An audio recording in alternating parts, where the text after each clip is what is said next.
been married to my husband for 16 years. Lately, like couples do, we become like roommates. Oh God, I've been there too. He works a lot, which means I'm left to do the house and kids. He's also type A personality, so he feels like the house should be clean when he gets home, and it's definitely not. Well, then he can hire a fucking housekeeper. Or either you can just be okay with him. You can just heal your codependency shit, so you're not worried. You're not taking responsibility for making him happy, because you can't make him happy. He can only make himself happy if he wants a happy fucking wife. He wants more head, hire a housekeeper, because your asses can't do it. Anyway, I am tired by the time I get home from working too. I do try to cook 2 to 3 times out of the week. Problem is, it started to bleed into our sex life. It's been almost 2 months since we've done anything. Granted, okay, yeah, excuses. He doesn't. He went out on a special occasion the other night, had the perfect opportunity to sleep together, but he didn't even try. I thought, okay, so what you need to do here, and told him how embarrassing it is as a woman to be the one complaining. Girl, I have been there. Oh my God. This is actually a big thing I wanted to share with y'all about what Skip and I did for this. He has also stopped being intimate with me in other areas too. So he has the abandonment wound. He's obviously pushing you to the point of where women cheat because they feel like they're not getting any. And then it's like one big toxic cycle. So this is good. So here's what you should do. First, you need to read and listen to the book, Codependent No More, to realize that you are not responsible for how he feels. And anytime you have guilt, you just go, all right, fuck the guilt. What was beneath what I was doing? Let me get back to what I was doing. What's going to make me happy? You can only help yourself. You can only make yourself feel better. That's it. And you just maybe need to have that conversation with him. And I could bring in love languages here, but love languages are like a 3D world to manipulation. I know that y'all aren't going to like to hear that, and it helps and it works, but love language, like my kids, I know what theirs is. I know what mine is. But at the end of the day, the reason men have a love language of sex or affirmation, it's because they weren't taught to feel. That's just it. Women that, their love language is one thing. It's because our love languages are the things that we don't even give ourselves. Like, that's just it. Love language is feeding into the codependent bullshit that we look outside of ourselves to get the things we want. That's how it is. It's a form of manipulation. So, I mean, you could go there, but why not go a step beyond? To me, love language is kind of like a diet for weight loss, when really you have an emotional eating issue and you feel like a worthless piece of shit. So if you and your hubby has done all this stuff together and, the life thing, which me and Skip, we've been together since 2005. I feel like we've been married 14 years, been together. I don't know. We haven't gone 2 months, but it was getting to the point where it was a long time. For me, a red flag was if we've gone more than 2 weeks, it's a major red flag. Major red flag. Like these people that go, 6 months to a year, don't have sex. Like that's it's bad. And you don't want to be the woman that does it out of guilt. I mean, I talked to a lady and she was telling me what it was like and having sex. And it was basically like she's getting raped. She doesn't see it that way, but it's just not good. And her husband, he wants to do it all the time. No, he doesn't. He's trying to fill a void is what he's trying to do. And, it's kind of disgusting, but hey, you know how many things I've done to try to compensate for something else because I don't understand the emotion that I'm feeling.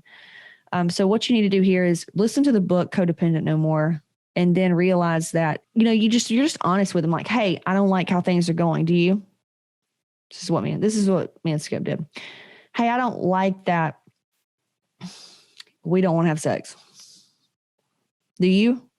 Just working together on that. And what we came up with, it changed everything. And I had so much shame around it and guilt because when I grew up, my mom, it was in my head, like, if you don't suck his dick, your friend will. If you don't fuck, she told me about their sex, just wham, bam, thank you, ma'am. Just got to make him happy.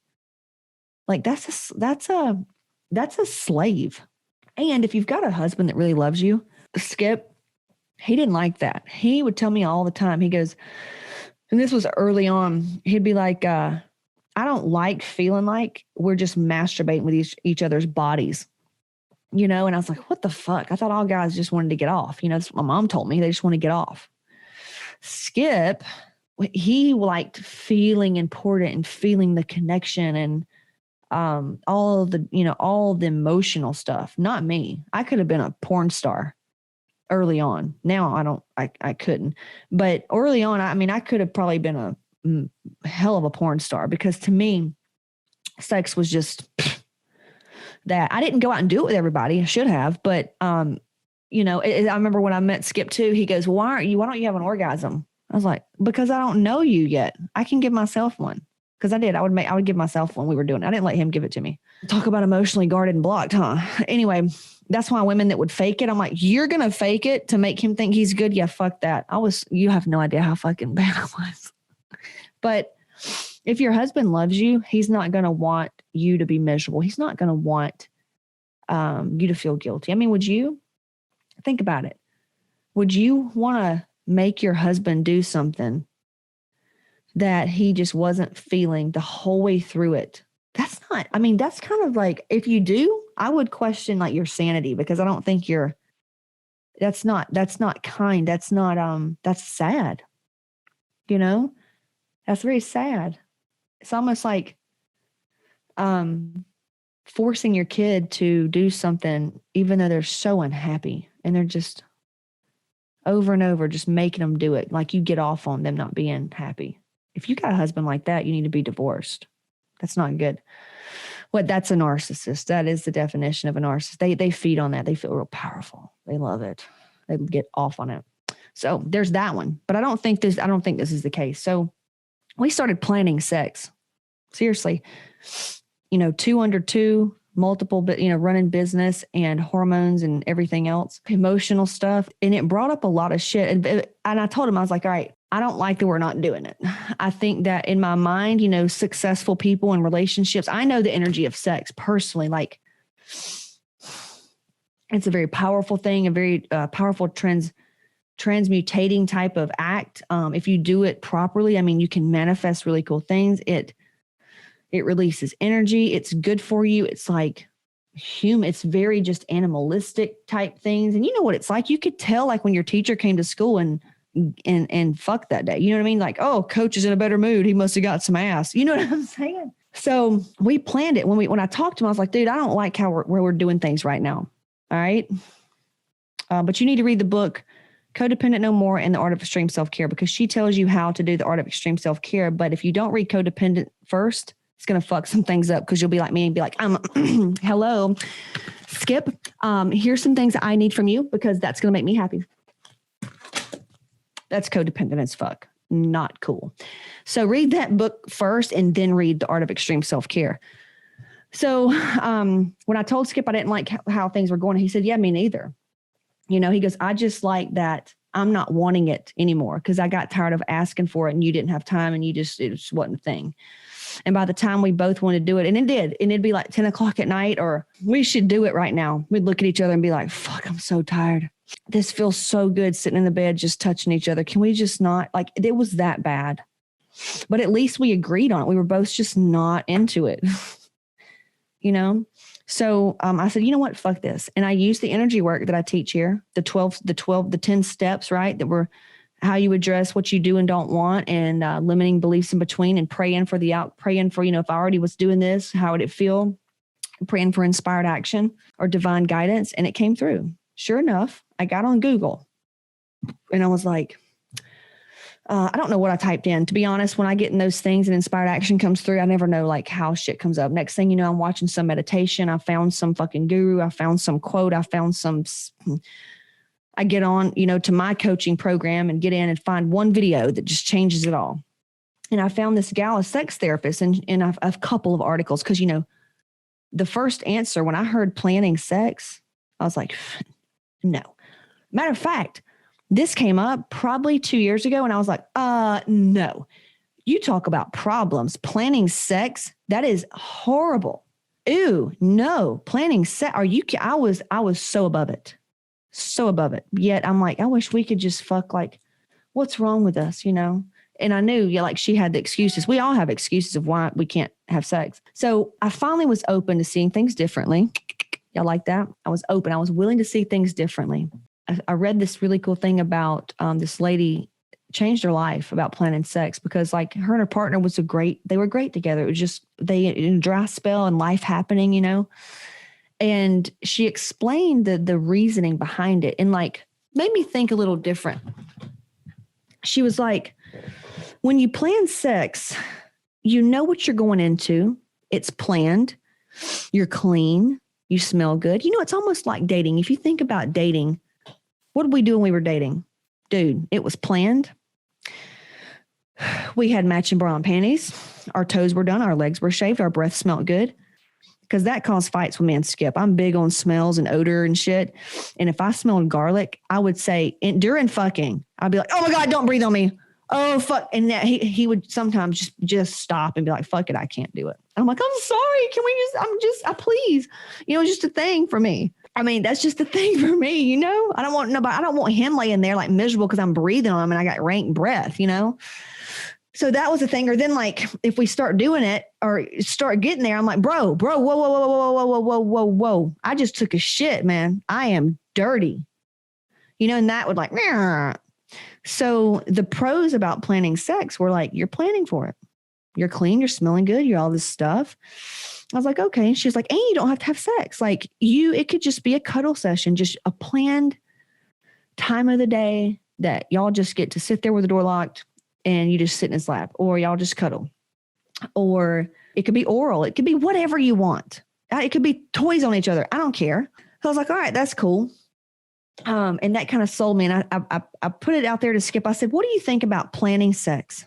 Like, I don't know, planning it. And I'm there, like it gives us a time appointment. We won't book anything around it. We'll make sure that whatever, like it's just planned. And he goes, oh, I like it. I thought he was going to be like, fuck no, same as me, like turning my nose up. That's like fucked up to plan sex. What do you mean? But really you think about it and you live life as a busy entrepreneur with 2 babies in school, out of school, no nanny, somebody's going to get taken advantage of. It's almost like if you don't have it planned, then one person is out because they may be busy. What if they're busy? It's like when you don't plan sex or the dates, it's almost like crossing boundaries, because what if they're busy? What if they have something that really means a lot to them that they're doing?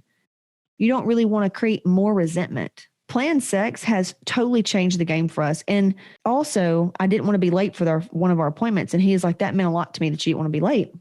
I'm like, well, cool. And I have been late a couple of times, but we worked it out. We've rescheduled and stuck to it. We hold each other to it.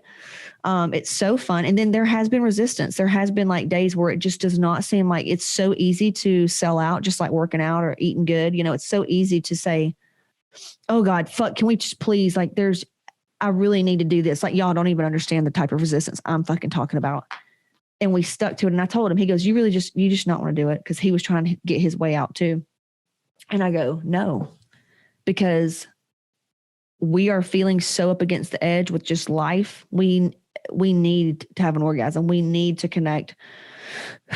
The energy that we always feel afterwards, it's so worth it, and it took a good 10 minutes, not even foreplay, just to like relax and be okay with the resistance, that strong resistance. But it has changed everything. It doesn't take long, so maybe you guys need to have a heart to heart and say, hey, if you want this to work and you've been married 16 years, you understand what this is like. It's different than when you're married like 4 years or 5 years or even 7. It's like 16, you've been through some shit, and we certainly have. And I was just like, hey, what do you feel about this? Like, sell him, propose it to him, and make sure you sell on the points that would make sense to him. If he is type A, then you're like, here's the pros, here's the cons, here's the pros. What time works for you? Because right now what's going on is not fucking working. And if he's got an abandonment wound, you can say that, I know you don't want one of us to step out, because right now we're not happy. Neither one of us are happy. And I like you. We take all this away and we go on a Mexico trip and get drunk on the beach. We fucking love each other. We love each other. We party together and we'd fuck 3 times a day. But our life right now is just not allowing that. And I'll be damned if we're going to fail because life's getting in the way. You know what I mean? The kids are going to leave one day and you're going to have each other. So you got to make this right. You guys mean more than anything. You go back to time management. You come first. You not orgasm come first, but like you are first, spiritual and you, and then it's your spouse, and then it's kids, and then it's work, and then fun time, free time. Problem is we wake up and our life is built around our kids, husband, work, fun time, free time. We come last. That's why we wonder why things aren't working out for us. It's because our priorities are fucked. So when you realize that you're first and your spouse is second, and they're on the same page, which he sounds like he is, you're good to go. So try planned sex. It has worked out. It's been such a blessing to us. It has been such a blessing to us. Seriously, it's fun. I'm having so much fun with it. I'm so thankful. And then we know one day, things will change and we won't have to plan it. But right now, it's just like logging our food. Okay. We do whatever it takes. That's what Hot Moms, that's what we do. We commit to the outcome and we do whatever it takes. Got it?